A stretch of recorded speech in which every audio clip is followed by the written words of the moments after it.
Mix by AG recording studio. DJ Mithu, Raja Patsoni.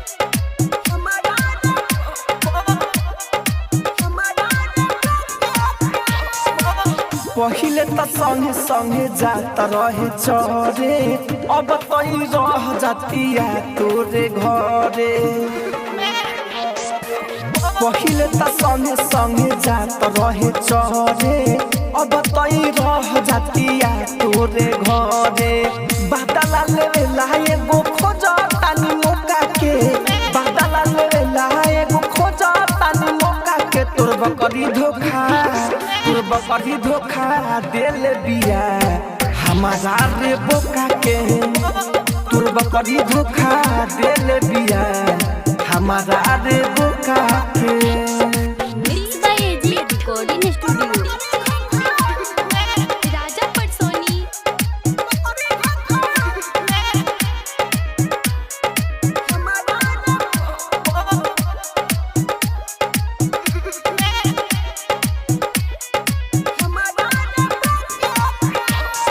चढ़े से पहले पंचर भइल प्यार के करा गाड़ी रे।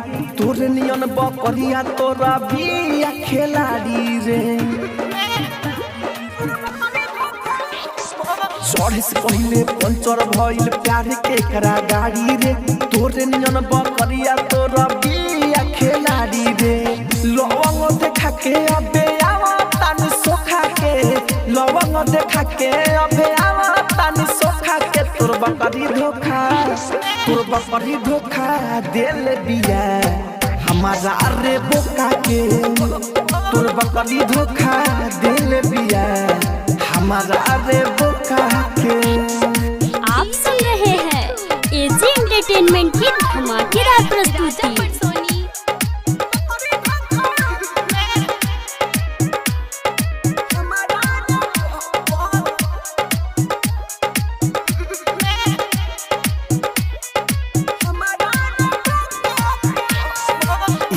ऐसन हालत देखी हमरा न कुछ सुहाता रे। कबू नहीं जाता बहरी घरवे में मियाता रे। ऐसन हालत देखी हमरा न कुछ सुहाता रे। कबू नहीं जाता बहरी घरवे में मियाता रे।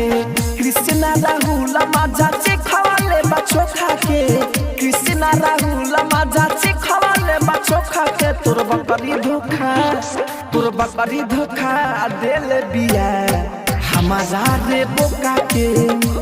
तोर बकरी धोखा देल बिया हमारा रे बोका के। एजी रिकॉर्डिंग स्टूडियो, रोशनपुर सपहा।